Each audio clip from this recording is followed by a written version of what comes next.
कि राष्ट्रपति के दलित होने से, वो खुद पिछड़ा होने से, 27 मंत्री बना देने से कुछ भी नहीं होता है। आपकी भावना क्या है, आप कैसा काम कर रहे हैं, इस पर डिपेंड करता है। अपर क्लास को बहुत दिन तक बेवकूफ़ बनाना संभव नहीं है। अब अपर क्लास के बहुत सारे लोग नाराज हो रहे हैं, उनको शायद लगता है कि ये अब हमारा साथ उतना दिन तक नहीं चल पाएंगे, तो पिछड़ों को आकर्षित करने का उन्होंने जरूर काम किया है।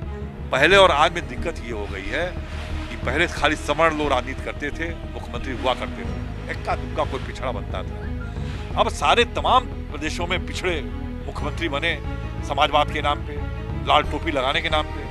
और इन्होंने जो कुकर्म किया ना सत्ता में रहने में, पत्रकारों को यह मालूम था कि सरकार की आलोचना करना ही मेरा कर्तव्य है, मेरा धर्म है। आज एक नई परिभाषा आ गई पत्रकारों के सामने कि हम तो पत्रकार हैं, जो सही होगा सही लिखेंगे, गलत होगा गलत लिखेंगे। अरे सही के लिए उनकी कंपनी है, उनकी पीआई एजेंसी है, डिपार्टमेंट है जो उनका प्रचार करे। आप तो इसलिए हैं कि जितनी कमियां हैं सरकार में निकालिए। एक नया परिभाषा शुरू हो गई, नई परिभाषा शुरू हो गई कि आज की मीडिया विपक्ष के नेताओं को ज्यादा दिखा रही है कि मतलब इनके में गलती क्या है।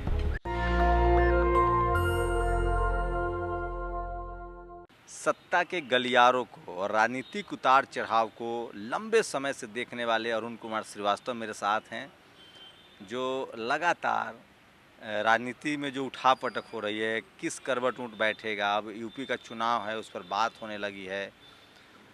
जिस तरह से राहुल गांधी लगातार सक्रिय हैं, आज किसान आंदोलन में गए थे, कल वो जंतर मंतर पे थे, उसका क्या इम्पैक्ट होगा, इन्हीं सब मुद्दों पर बात करने के लिए वो मेरे साथ हैं। सर, आपने टाइम दिया उसके लिए बहुत बहुत शुक्रिया। क्या लग रहा है, राहुल गांधी की सक्रियता को कैसे देख रहे हैं? यह देश के भविष्य के लिए बहुत सुखद है कि राहुल गांधी जिस सक्रियता को अब शुरू किए, अगर ये काम पहले किए होते तो आज ये स्थिति नहीं होती शायद। लेकिन हम उनका स्वागत करते हैं। राहुल गांधी इस देश की जो सबसे बड़ी विपक्ष की पार्टी है, जिसका लंबा एक इतिहास रहा है, उसके नेता हैं, उसके अध्यक्ष रह भी चुके हैं, और उन्हीं के प्रयास से ही विपक्षी एकता भी धारदार बनेगी, ऐसा मुझे लगता है। आप कैसे देख रहे हैं, शरद पवार जो हैं लालू जी से मिलते हैं, लालू यादव फिर मुलायम सिंह से मिलते हैं, इसे कटसी मीट देखा जाए, या लालू यादव के जेल से आने के बाद, अब चूँकि वो जमानत पर हैं, फ्री हैंड हैं, बिहार में विपक्ष में भी हैं, तो क्या हिंदी पट्टी की अगर खासकर बात करें तो कुछ राजनीतिक बदलाव आपको महसूस हो रहा है? और क्या महाराष्ट्र और यूपी का कुछ असर रहेगा, शरद पवार की कोई सक्रियता काम आएगी यूपी में?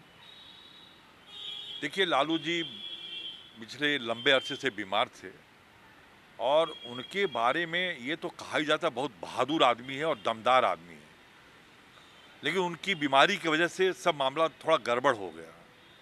अब चूंकि पुराना उनका जज्बा है, अभी ठीक हुए हैं, तो बाहर आए और लोगों से मिल रहे हैं, और ज़रूर कुछ बढ़िया होगा, ऐसा मैं मानता हूँ। शरद पवार आज की तारीख में देश के वरिष्ठतम नेताओं में हैं। पिछले 60 साल से उनका संसदीय राजनीति में उनका इतिहास है। 60 साल से एक दिन भी खाली नहीं रहे हैं, विधानसभा में, चाहे लोकसभा में, चाहे राज्यसभा में, और उनसे ज़्यादा अनुभव भी किसी के पास नहीं है, और वह कोई लालची आदमी भी नहीं है। नहीं तो मैं समझता हूँ कि अगर शरद पवार इसके पहले दम दिखाते तो शायद पहले प्रधानमंत्री बन गए होते जब नरसिम्हा राव जी बने थे। लेकिन वो पार्टी, संगठन, सत्ता, इन सब का बड़ा तालमेल रखते हैं, और लंबी दूरी की तरफ देखते रहते हैं। इसलिए मैं समझता हूँ कि आज की तारीख में, इसलिए नहीं कि मैं एनसीपी में हूँ, मैं जो मेरा जो राजनीतिक अनुभव है उसके आधार पे कह सकता हूँ कि शरद पवार ही वह व्यक्ति हैं जिसके इर्द गिर्द विपक्षी एकता हो पाएगी। इसलिए कि उनके अंदर लालच भी नहीं है। मैं नहीं कह सकता कौन बनेगा, लेकिन यह मैं जरूर कहूँगा कि विपक्षी एकता की जो धुरी होगी वो शरद पवार के इर्द गिर्द ही होगी। ये सारे नेता उनसे कहीं न कहीं उनका सम्मान करते हैं। उनके विरोध में कोई नेता नहीं है, यहाँ तक कि ममता बनर्जी भी नहीं है। एडीएमके हो, डीएमके हो, जितने भी लोग हैं तेलंगाना, हालांकि उनकी अपनी स्थिति है, जब तक सरकार हमारी नहीं बनने लगी विपक्ष की, तब तक तेलंगाना और आंध्र प्रदेश के मुख्यमंत्री हमारे साथ नहीं आएंगे। लेकिन जिस दिन बनने की स्थिति आ जाएगी और दिखाई देने लगेगा, ये लोग भी साथ आएंगे ही आएंगे। इधर मैं समझता हूँ कुछ तो होगा ही। और इन सब के अलावा नेताओं को छोड़ दीजिए आप। इस देश की जनता बदलाव चाहती है, इस देश की ही जनता बदल देगी इस सरकार को। यह जान लीजिए कि विपक्ष के नेता इस लायक नहीं है और आज की तारीख में दिखाई नहीं दे रहे हैं इस तरह के लोग कि ये लोग बदलाव ला देंगे। लेकिन मैं समझता हूँ कि इस देश की जनता आज के नेताओं से ज़्यादा परिपक्व है और वही बदलाव ला देगी। लेकिन क्या लग रहा है, अभी हिंदू कार्ड चुका नहीं है बीजेपी आरएसएस का, और यूपी अगर वो निकाल ले जाती है और वहाँ हिंदू कार्ड, खासकर आप अगर हिंदी पट्टी की बात करें तो हिंदी पट्टी में हिंदू कार्ड बहुत तेज चलता है। मंडल को कमंडल ने ढक दिया। आपको क्या लगता है बीजेपी के लिए मैदान इतना मतलब मुश्किल नहीं है? क्योंकि हिंदू कार्ड में एससी एसटी ओबीसी की जो पूरी राजनीति है, जनरल सवर्ण समाज के जो लोग हैं वो सब उसमें एकजुट होते हैं। और अभी जैसे मायावती ब्राह्मण रैली कर रही हैं, उसका क्या इम्पैक्ट देख रहे हैं? देखिए, मैं कुछ बहुत ज़्यादा तो नहीं कह सकता हूँ, लेकिन जो पार्टी सवर्ण विरोधी, सवर्णों को 27% आरक्षण देना चाहती थी, 17% देना चाहती थी, और जिनका नारा ही था ब्राह्मणों के खिलाफ, वह आज वोट के लिए बीजेपी ब्राह्मणों को इकट्ठा करना चाहती है, ब्राह्मणों की रैली कर रही है। मैं नहीं समझता हूँ कि अब वो सफल हो पाएंगे। आज की तारीख में भारतीय जनता पार्टी के साथ सारे के सारे लोग, जो अपर क्लास है वो है। हमारे विपक्ष के नेताओं की असफलता है, दूरदर्शिता है, निकम्मापन है कि हमारे पिछड़े लोग या दलित वर्ग के लोग हमारे साथ नहीं जुड़ पा रहे हैं। लेकिन मैं समझता हूँ कि अब वो दिन भी खत्म होने वाले हैं। पिछड़ों को लगेगा कि जिन लोगों ने हमारी लड़ाई लड़ी है शुरू से, उनके साथ हमको रहना चाहिए। लेकिन मोदी जी ने तो बड़ा कार्ड खेल दिया, 27 एससी एसटी ओबीसी माइनॉरिटी के एससी एसटी ओबीसी को मंत्री बना दिया है। देखिए, खुद पिछड़ा है, राष्ट्रपति दलित हैं। ऐसा है कि राष्ट्रपति के दलित होने से, वो खुद पिछड़ा होने से, 27 मंत्री बना देने से कुछ भी नहीं होता है। आपकी भावना क्या है, आप कैसा काम कर रहे हैं, इस पर डिपेंड करता है। जो लोग सत्ता के गलियारे में हैं, सबको मालूम है कि सारे मंत्री जितने भी हैं या केवल एक गाड़ी के अधिकारी हैं और एक बंगले के अधिकारी हैं। कुछ भी ये लोग नहीं कर सकते हैं। मेरे पास ऐसी ऐसी चिट्ठियां हैं कि बड़े जो सीनियर मोस्ट मिनिस्टर हैं, वह अपने सेक्रेटरीज को लिख रहे हैं कि ये काम कर दिया जाए, जनहित का मामला है, कुछ उस पर एक्शन नहीं हो रहा है, कुछ भी नहीं हो रहा है। मतलब ब्यूरोक्रेसी चला रही है सरकार। बिल्कुल ब्यूरोक्रेसी ही सरकार चला रही है। कोई मंत्री, कोई सांसद कुछ भी नहीं कर पा रहा है। अरुण श्रीवास्तव जी, आप भी जनरल कैटेगरी में थे, आपका समाजवादी विचारधारा से कैसे लगाव हुआ और कैसे आप इस तरफ जुड़े? देखिए, हम 1973 में सोशलिस्ट पार्टी ज्वाइन किए थे और मुझे अच्छी तरह याद है कि मैं जॉर्ज फर्नांडिस का मैंने एक भाषण सुना था गोरखपुर में। वह भाषण मुझे इतना प्रभावित किया कि जो समाजवादी पार्टी, सोशलिस्ट पार्टी के लोग थे उन दिनों मेरे संपर्क में थे, उन्होंने मुझे डॉक्टर लोहिया की कुछ किताबें दी। तो मैं उन किताबों को पढ़ के इतना मानसिक रूप से तैयार हुआ और मैं सोशलिस्ट पार्टी 73 में मैंने ज्वाइन किया था। 75 में इमरजेंसी लग गई, 77 में जनता पार्टी बन गई। जब सोशलिस्ट पार्टी मर्ज कर गई, मैं जनता पार्टी में रहा। जनता पार्टी जब जनता दल में मर्ज कर गई तो मैं जनता दल में रहा। और डॉक्टर लोहिया के विचारों से मैं इतना प्रभावित रहा हूँ कि जब नारा लगा था 100 में पिछड़े पावे 100 में 60, पिछड़े पावे 100 में 60, वो नारा हम लगाते थे। मंडल कमीशन के लिए हम जेल गए, सारा आंदोलन हम लोगों ने किया। जिस दिन वीपी सिंह मंडल कमीशन लगा रहे थे, उस दिन भी मैं उनके साथ था। मैंने हालांकि यद्यपि मैं चाहता था कि अभी ना लगाया जाए, 6 महीना रुका जाए, और मैंने वीपी सिंह से कहा था कि आप जॉर्ज फर्नांडिस को, मधु दंडवते को, सुरेंद्र मोहन को देश के विश्वविद्यालयों में भेजिए और उनको कहिए कि हम मंडल कमीशन लागू करने जा रहे हैं, ताकि पूरे देश का मानसिक रूप से नौजवान तैयार हो जाए। लेकिन उन्होंने कहा शरद यादव नहीं चाहते हैं। मैंने शरद जी से बात किया तो शरद जी ने कहा कि अब हो जाने दो, इतने साल से अटक रहा है मामला। तब मैंने कहा हो जाए। लेकिन अब तो और लड़ाई तेज हुई है। जो SC ST OBC माइनॉरिटी का, उस समय उसके नेता जागरूक थे, अब उसके कार्यकर्ता चूँकि उनकी भागीदारी बढ़ी है। कॉलेज यूनिवर्सिटी में कांग्रेस के अर्जुन सिंह ने आरक्षण लागू कर दिया ओबीसी का, तो ओबीसी की भागीदारी बहुत चालू। अभी प्रधानमंत्री दबाव में थे, उन्होंने मेडिकल में रिजर्वेशन इम्प्लीमेंट कर दिया 27%। ये एक बड़ी जीत है। ये इस इसे जीत के पीछे स्टालिन का सबसे बड़ा हाथ है।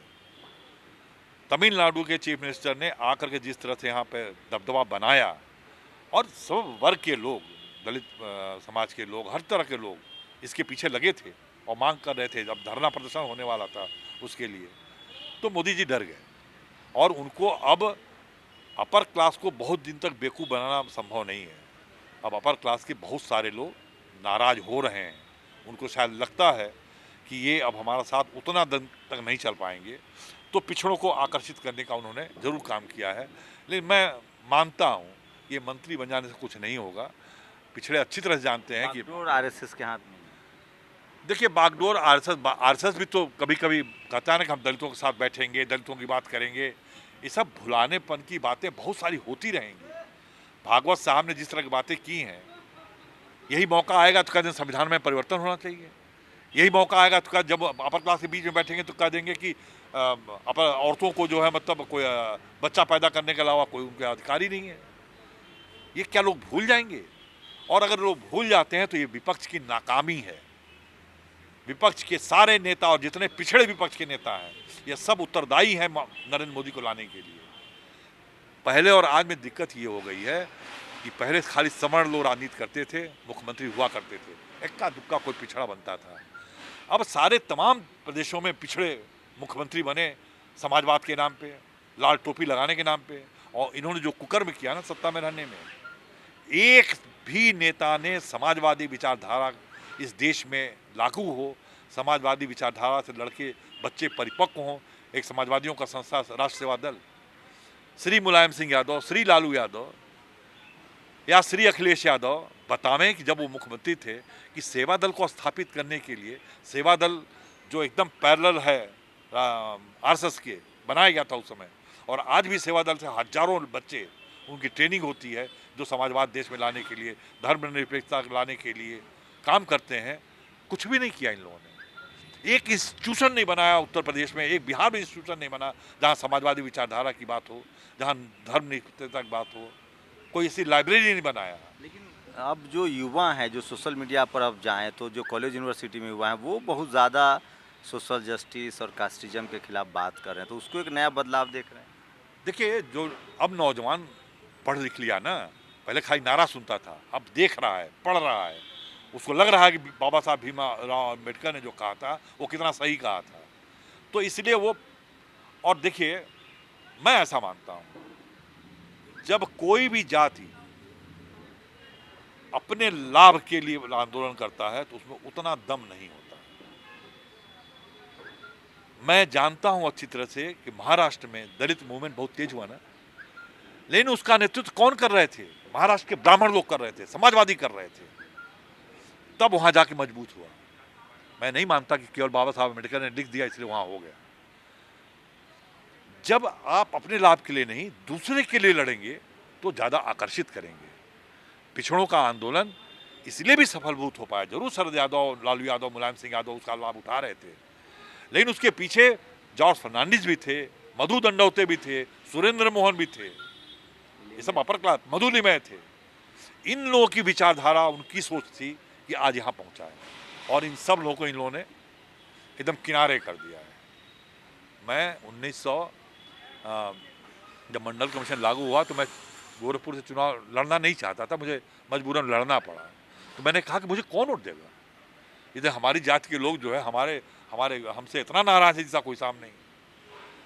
तो चंद्रशेखर जी ने कहा, जाओ झंडा उंडा लगाओ, खाली वोट की परवाह मत करो, पार्टी का प्रचार करो, विचारधारा का प्रचार करो, तो कुछ बेहतर होगा इस देश में, यह निश्चित है। और ये जो नए पढ़े लिखे लड़के आ रहे हैं, समाज के लिए सोचें। मेरा निजी मामला है, बहुत असहमत हो सकते हैं कि हम अपने निजी लाभ के लिए लड़ेंगे, समाज उतना महत्व नहीं देगा। जिस दिन दूसरी जात के लोग दूसरी जात के लिए लड़ेंगे उस दिन उसका महत्व लेकिन ज़्यादा सर इस देश का जो जनरल कैटेगरी जो सवर्ण समाज है वो सत्ता में है, पावर में है, ब्यूरोक्रेसी, जुडिशियरी, मीडिया। यही मीडिया मनमोहन सिंह की सरकार थी या मायावती अखिलेश की सरकार होती है तो बहुत क्रिटिकल होती है। मीडिया की भूमिका कैसे देख रहे हैं? आखिरी सवाल है, इस सरकार जब से बीजेपी की सरकार है। देखिए, अब मीडिया में पता नहीं आपको याद होगा कि नहीं होगा, 1977 के पहले जो भी लोग पत्रकारिता में आते थे उसमें से 90%, 70% लोग समाजवादी विचारधारा के लोग होते थे। मतलब डॉक्टर लोहिया कहते थे कि राजनीति भी करो और कुछ लोग साहित्य की तरफ जाएं और कुछ लोग पत्रकारिता में जाएं। उन्होंने ये सबको नहीं जोड़ दिया। इतने बड़े बड़े साहित्यकार समाजवादी कैसे हुए? तो उस 77 के पहले सभी जितने 70% लोग थे, 15-20% कम्युनिस्ट थे, 10% ऐसे ही लोग आ जाते थे। लेकिन 77 में जब बीजेपी सरकार में आ गई, जनता पार्टी सरकार में आ गई, आडवाणी जी जब मंत्री बने, सूचना प्रसारण मंत्री, उस समय उन्होंने अपने विचारधारा के लोगों को पीटीआई में, यूएनआई में, कुछ अखबारों में ढकेला, भेजा। ये समझ थी वाजपेयी आडवाणी की उसी समय से कि बिल्कुल, ये लोग कोई मूर्ख नेता नहीं थे। मैं आपसे कह रहा हूं कि उन दिनों कोई भी, जितना भी पत्रकार देश में था, 70% समाजवादी विचारधारा के थे, 20% साम्यवादी थे, 10% ऐसे ही लोग थे।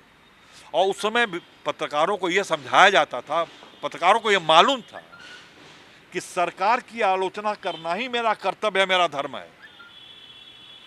आज एक नई परिभाषा आ गई पत्रकारों के सामने कि हम तो पत्रकार हैं, जो सही होगा सही लिखेंगे, गलत होगा गलत लिखेंगे। अरे सही के लिए उनकी कंपनी है, उनकी पीआई एजेंसी है, डिपार्टमेंट है जो उनका प्रचार करे। देश की आम मीडिया क्या प्रचार करेगी भाई? आप तो इसलिए हैं कि जितनी कमियां हैं सरकार में निकालिए। एक नया परिभाषा शुरू हो गई, नई परिभाषा शुरू हो गई कि आज की मीडिया विपक्ष के नेताओं को ज्यादा दिखा रही है कि मतलब इनके में गलती क्या है। ऐसा तो कभी नहीं हुआ था। इस देश का लोकतंत्र कितना कैसे चलेगा मैं नहीं जानता हूं। तो इसकी वजह क्या देखते हैं? मीडिया में जातिवाद देखते हैं या विचारधारा, एक ही विचारधारा के लोग? देखिए, अब कोई विचारधारा नहीं है, अब सब विचारधारा पैसा हो गया है।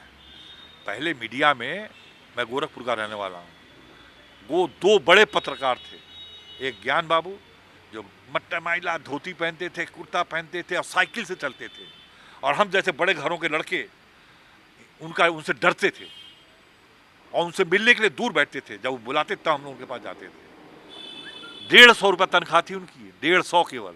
लेकिन अगर पैसे से मीडिया मैनेज होता तो मायावती और अखिलेश ने सबसे ज़्यादा ज़मीनें देना हो नोएडा में, फिल्म सिटी में, यहाँ यश भारती पुरस्कार हो, सबसे ज़्यादा उन्होंने लाभान्वित किया पत्रकारों को। लेकिन पत्रकार अंतिम 6 महीने में जितनी आलोचना हो सकती है वो सरकार की करते हैं। ऐसा है। लेकिन योगी राज में देखिए कि पत्रकारों की हत्या हो गई है, मारे गए हैं पत्रकार। उसके बाद भी मुझे तो मेरी अपनी राय कि जाति की वजह से वैचारिक सहमति है इस सरकार के साथ पत्रकारों की, क्योंकि सब अपर जनरल कैटेगरी के पत्रकार हैं। मैं थोड़ा सा आपसे भिन्न हूँ, थोड़ा सा। बेसिक बात यह है, जैसे आज ही एक अपर क्लास के ब्राह्मण हैं, पत्रकार हैं, हमारे गोरखपुर के हैं, और जब बातचीत कर रहे थे तो एकदम सरकार के खिलाफ बातें कर रहे थे। लेकिन वो ये भी कह रहे थे कि हम जो कह रहे हैं ये हमारा प्रतिष्ठान नहीं लिखेगा, हमको लिखने की आज़ादी नहीं है और हमको तनख्वाह चाहिए। पहले पत्रकार की तनख्वाह 10,000, 5,000, 20,000 हुआ करती थी, अब 2-2 लाख तनख्वाह मिल रही है। नहीं तो पैसा तनख्वाह तो मिलनी चाहिए, उससे क्या? नहीं, सुन लीजिए, बहुत बड़ा अंतर है। जब 20,000 तनख्वाह पाता था पत्रकार तो अपने मालिक की ऐसी तैसी करता था वो। आज जब 2 लाख पाता है तो चपरासी की तरह से उसके सामने खड़ा हो जाता है। मैं एक उदाहरण दे रहा हूं आपको। नवभारत टाइम्स के एडिटर थे सच्चिदानंद हीरानंद बादशाह अग्गे जी। एक बार मैं उनसे मिलने गया, मैं अपनी मैगजीन के लिए उनसे कुछ लिखवाना चाहता था। मैं मिलने गया तो मुझसे बात कर रहे थे, तो मैंने देखा एक चपरासी बार बार आ रहा है और देखे जा रहा है। तो थोड़ी देर बाद वो कहा, साहब मिलना चाहते हैं आपसे। मैं साहब मतलब अशोक जैन जो मालिक थे, साहब आपसे मिलना चाहते हैं। कहता हूँ अभी हम थोड़ा बिजी हैं, अभी थोड़ी देर बाद आ जाएंगे। तो मुझे लगा अशोक जैन मिलना, तो मैं अपनी बात जल्दी खत्म किया। अभी मैं उठूँ ही तब तक अशोक जैन उनके चेंबर में आया अशोक जैन मिलने के लिए। और वही मैंने देखा सहारा अखबार जब यहाँ लग रहा था तो सहारा अखबार को लगाने के दिनेश चंद्र श्रीवास्तव, एक डीपी श्रीवास्तव, ये 2 लोग सहारा अखबार यहाँ स्थापित करने के लिए आए थे। इन लोगों ने मुझे बुलाया, इसलिए मेरा 20 साल का अनुभव था पत्रकारिता का, कैसे करना चाहिए। तो जब मैंने देखा, उन्होंने अपने एडिटर को बुलाया, अरे मिश्रा जी बुलाओ। जब मिश्रा जी आए तब मुझसे परिचय कराया कि ये हमारे एडिटर हैं। जब मिश्रा जी चले गए तो मैंने उनसे कहा कि आप अपने एडिटर को ऐसे बुला रहे थे जैसे क्लर्क को बुला रहे थे, आपको उनके कमरे में जाना चाहिए। कह रहे छोड़ो यार, इतनी तनख्वाह दे रहे हैं किस लिए। ये क्या सुब्रत राय ने कहा? नहीं, दिनेश चंद्र मैनेजर ने। हाँ, जो दिनेश चंद्र श्रीवास्तव और डीपी श्रीवास्तव। तो हमने कहा कि ऐसा अखबार नहीं चल सकता।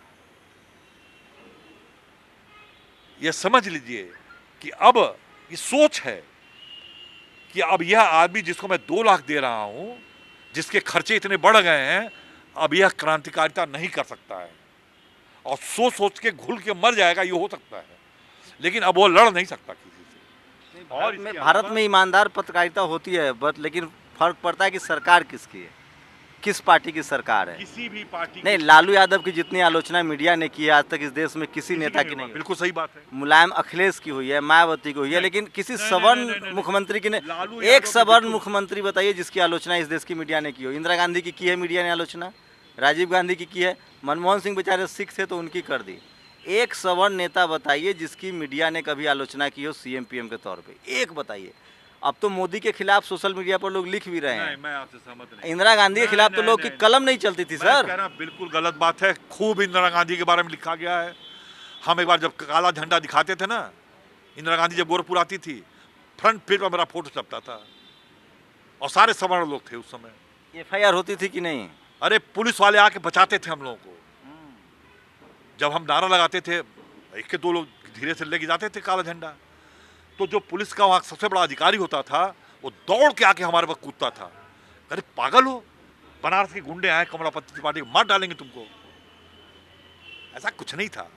खूब इंदिरा गांधी का विरोध हुआ है और प्रशासन भी उनके साथ रहता भी था और विपक्ष को भी पूरी इज्जत देता था।